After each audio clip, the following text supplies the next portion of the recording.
Bonjour les amis, bienvenue à La Rochelle sur le Vieux-Port, profitant un peu de la calmie, moins de vacances, etc. Donc la ville est à nous, j'allais dire, elle est à vous. J'en profite, vous êtes nombreux à vous inquiéter du fait que la ville est très belle côté parc, mais un peu minérale côté histoire. C'est difficile de concilier les deux. Il y a des gens qui s'y emploient, en tout cas, c'est toutes les équipes ici, Espace Vert, et puis le service Nature en Ville qui est piloté par l'adjointe au maire, Chantal Vetter. Il y a une adjointe au maire qui est en charge de la Nature en Ville. Chantal Vetter, bonjour. Bonjour. On en profite, comme la ville s'est un petit peu calmée. Dites-nous un peu tout ce que vous savez sur la manière de verdir, en particulier le Vieux-Port, sachant que la rue Vielle-Jeu, qui était, j'allais presque dire une des rues les plus crasseuses quand même de La Rochelle, est en train de faire peau neuve, et que là aussi il faut mettre de la nature. Mais concilier de la circulation et de la nature, c'est pas facile. Alors sur le Vieux-Port, c'était quand même difficile de transformer tout ça en Miami, mais enfin il y a quand même des petits palmiers, il y a quand même un arbre ici. Oui, très difficile de verdir le Vieux-Port parce que d'abord c'est son âme d'être minéral et l'architecte des Bâtiments de France nous le rappelle. Un port a été fait pour finalement travailler avec les bateaux et il n'y avait pas de raison de mettre des arbres. En revanche, il a accepté qu'on puisse verdir un peu le port, puisque vous avez vu là, on a pu mettre des bacs, mais on ne peut pas enfoncer des arbres dans la terre parce qu'il y a trop de réseaux. Vous voyez, il y a plein de réseaux du style l'électricité, le gaz, la fibre, etc. Et l'histoire qui passe en dessous, puisque là, en dessous de nous, quai du Perret, c'est tout le système de chasse souterrain qui réjecte l'eau. Et puis dans la rue Verdière, on va voir, parce que c'est l'objet des derniers caissons, j'allais dire, qui se préparent à accueillir de la nature, il y a la Verdière, la rivière qui est en dessous. Je continue sur ce bel arbre, puisque c'est le seul arbre qu'on a pu planter, parce qu'il y avait assez de sol justement pour qu'il tienne, parce que l'architecte des Bâtiments de France a vu qu'il pouvait s'intégrer dans la physionomie du Vieux-Port, et en revanche, vous avez vu, là, on a mis des bacs, parce qu'on ne pouvait pas donc mettre des choses dans le sol, mais on a mis, alors je sais que vous avez parlé tout à l'heure de Miami, les palmiers. Oui, il y a des gens pour eux, les vacances, c'est ça. Les palmiers, c'est très résistant. C'est très résistant. N'oublions pas que le Vieux-Port est aussi le siège, enfin le théâtre de manifestations, d'événements, et donc c'est très résistant. Et c'est les seuls, finalement, les seuls arbres qu'on peut mettre ici en sécurité. Alors, il y a des bonnes idées qui ont été trouvées par les responsables des services. On va demander à Olivier de nous rejoindre là. Vous êtes accompagné d'Olivier et de Jonathan. Alors, Olivier Chouane qui est paysagiste, et Jonathan qui est chef du secteur Espace Vert Centre-Ville. Jonathan Coulandreau, Olivier Chouane. Des chefs, mais des gars qui ont la main quand même dans le terrain, dans le terreau. Olivier, vous me disiez, alors, le problème, en plus de régions où il fait de plus en plus chaud, c'est de ramener de l'eau. Si tu ne vas pas à l'eau ira à toi. Vous avez eu une très belle idée. On voit qu'il y a encore des feuilles, c'est pas normal. C'est pas normal, on devrait, oui, mais avec le dérèglement climatique, voilà.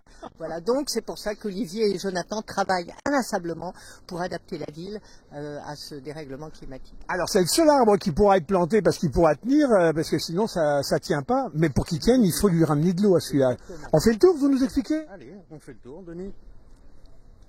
Donc depuis quelques années, avec le changement, l'accélération des températures et des canicules estivales, la préfecture nous demande, pour économiser l'eau, d'arrêter l'arrosage pendant la période estivale.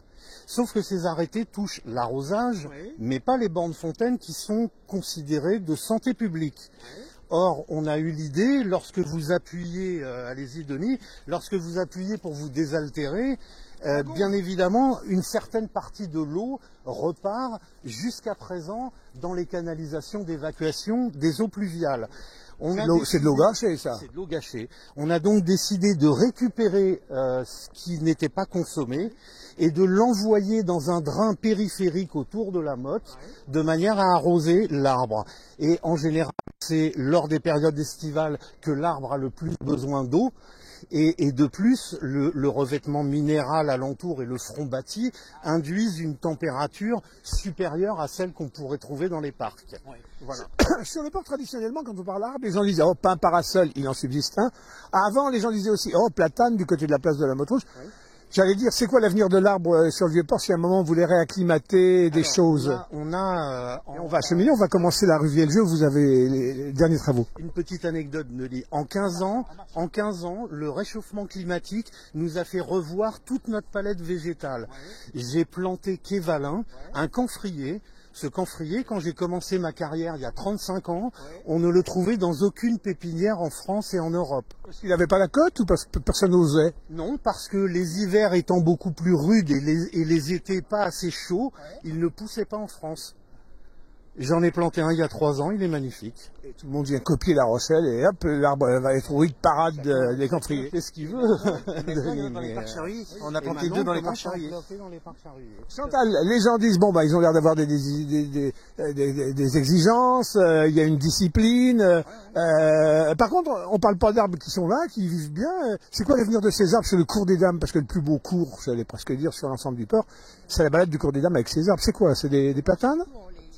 Tilleuls. Protège et qui sont en bonne santé. Et alors, je sais que les gens sont aussi impatients de savoir comment on va pouvoir aussi, puisqu'on aménage toute la suite du Vieux-Port avec la rue Léon-Vieljeu, donc les gens aussi se disent, le cours des Dames, quand la dernière touche. d'abord, financièrement, on a fait énormément d'efforts pour embellir le Vieux-Port et la rue Léon-Vieljeu. Donc on peut dire que jusqu'à la fin du mandat, on finira ça et on verra ensuite pour le cours des Dames. Alors, trouver le bon équilibre entre le minéral d'un côté, le calcaire, blanc, jaune, ocre, etc., et puis la nature, selon les usages du port. Il y a des endroits où les voitures vont, il y a des endroits où elles vont pas, il y a des endroits où massivement il y a des piétons. La rue Vieljeu, elle va conjuguer tous les flux, j'allais dire. Donc comment on peut trouver l'équilibre entre la nature et la vie qui va continuer, même si esthétiquement tout ça s'est calmé. Voilà, ça donne le ton de la rue, on va s'y engager pour aller voir. Voilà. Alors, 2 choses, Denis. D'abord, on va parler du minéral. Le réchauffement climatique induit une chose, l'enrobé qui peuplait nos rues et le Vieux-Port est une matière qui est sombre et qui donc emmagasine la chaleur la journée et la restitue la nuit. Le fait de passer à des revêtements clairs, et notamment des revêtements calcaires, ont 2 intérêts. Le premier intérêt, c'est un intérêt historique, puisque tout le front bâti et les tours ont été construites en calcaire. Donc on a un rappel historique. Et d'autre part, le calcaire et sa couleur claire a la propension, pendant les heures chaudes de la journée, à refléter la chaleur. Et on a des différences qui vont de 4 à 6 degrés en restitution la nuit. 4 à 6 degrés, ça peut nous faire passer en dessous du seuil de canicule.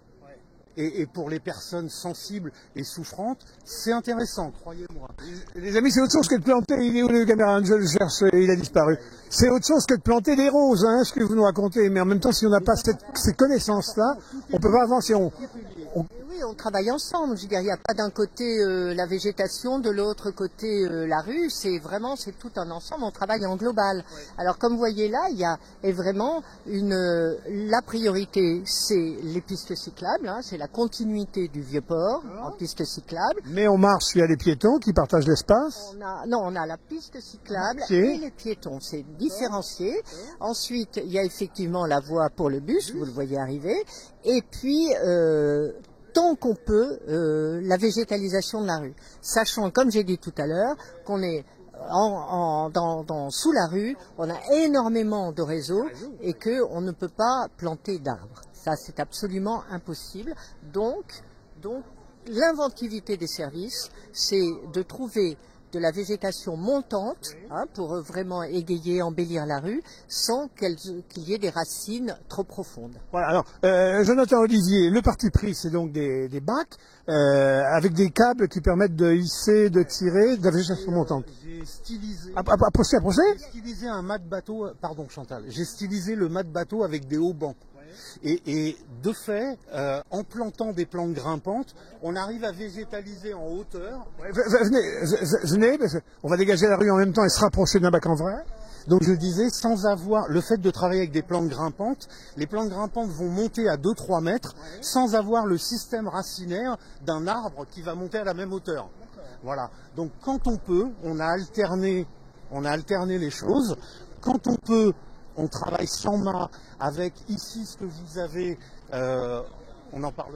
On a aujourd'hui un lilas des Indes, un Lagersphera premia, donc très adapté à ce milieu-là, floraison rouge. On a des ossements de Burkhoudi, on a du ligustrum et des lierres rampants de manière à ce qu'on puisse entretenir ça correctement.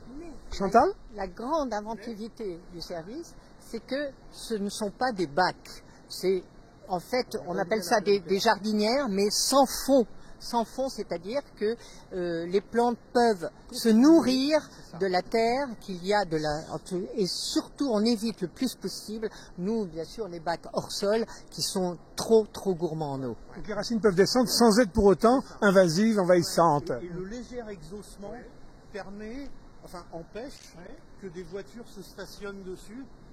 Vous voyez ce que je veux dire?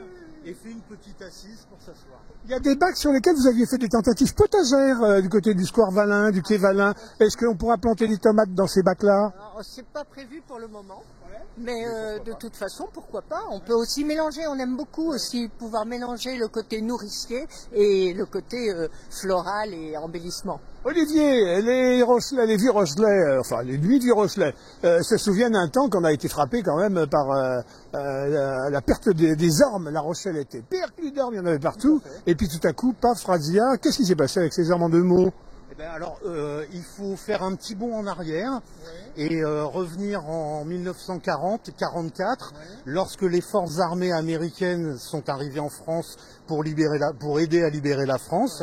Leur caisse à munitions contenait un champignon qui s'appelle la graphiose, et malheureusement ce champignon s'est propagé aux ormes, a attaqué les ormes, et la population d'ormes, puisqu'il est très difficile de lutter contre ce champignon, je ne rentrerai pas dans une explication scientifique, les ormes ont disparu. Cependant, quelques-uns restants, l'INRA a réussi par croisement à faire des variétés en sélectionnant des pieds résistants, à faire une variété qui n'est pas sensible à la graphiose. Ça avait déplumé en tout cas les parcs du Mail, entre autres. Oui, complètement. Et on s'attache avec le service espace vert et nature et paysage à repeupler La Rochelle avec des ormes résistants, puisque les ormes étant indigènes, ils supportaient très bien le climat et la nature du sol. Et vous avez vu les amis, le retour de l'orme est annoncé. Bon, on est devant un mât de navire. Derrière, oui. Ce que j'aimerais que Jonathan puisse dire, c'est que pour le moment, on voit que les mâts et les filins, effectivement, mais comment ça va pousser? À terme, ça va faire ce que Olivier a dû imaginer, c'est-à-dire des voiles. C'est-à-dire que là, on a un rosier ancien ici, on a un lierre ici qui va monter, et les câbles vont être complètement habillés. Ça fera comme un navire. Qui sera comme une traille. Exactement. Mais une traille maritime. C'est ça, tout à fait. Donc ce sera très fleuri. On a du rhincospin, du jasmin, donc ce sera fleuri, ce sera odorant, ce sera vraiment très beau. Et ce qu'on n'imagine pas, parce que là c'est petit, c'est que ça va monter jusqu'en haut. Et ça pousse très bien. Donc vous savez, vous avez choisi. Quand ça monte, les gens sont contents, mais tout à coup ils se mettent à râler parce que ça monte trop haut, ça passe devant leurs fenêtres. Alors, au cours des dames, tout le monde aime l'automne, là, mais alors l'été, quand on est chez soi au premier étage qu'on voit rien. C'est la nature en ville. Voilà. C'est la nature en ville. Et puis c'est la nature humaine que vous voyez comme ça. Bon, dites-moi, donc il va y en avoir comme ça jusqu'au bout de la rue Vielle-Jeu? 9. On n'a pas pu en mettre plus que 9, parce qu'il fallait laisser des espaces aussi de stationnement, de livraison, etc. Comme vous avez dit aussi les réseaux. Donc vraiment, je crois que vous avez fait le maximum pour trouver le plus de place possible. 9. Attention, Jonathan ? Attention bien sûr à l'incivilité, parce que malheureusement aujourd'hui on se rend compte, encore ce matin, ça a été planté hier, encore ce matin ça a été fortement dégradé, donc on va suivre régulièrement tout ça. Dégradé, c'est à souiller volontairement? Les chiens, oui, les gens vont dire c'est des trottoirs. Donc c'est un peu compliqué à gérer, mais on sera là. Bon, de toute façon, c'est comme tout, quand on veut un bel endroit qu'on partage, il faut que chacun fasse œuvre de civisme et d'exigence. Alors, on compte sur chacun pour que ça puisse rester beau et vert, du coup. Et vert, complètement vert. Vert, pas simplement vert, fleuri. C'est-à-dire que vous avez vraiment choisi des compositions qui vont blanc, jaune, rose et qui suivent aussi les saisons. Voilà, évolution des travaux sur la Vielle-Jeu, qui est une des dernières touches avant le cours des dames pour peaufiner, finir ce beau port de La Rochelle. Et on va être très dans l'esprit de cette belle rue Saint-Yon qui a fonctionné au quart de tour. Elle est en train vraiment de prendre là son grade là. Profitez bien de La Rochelle, elle le mérite. Allez, on vous embrasse, on vous aime. Merci messieurs, merci Olivier, merci Jonathan, merci Chantal. C'est avec plaisir. Une joie partagée. À bientôt les amis, passez de bonnes fêtes de Noël.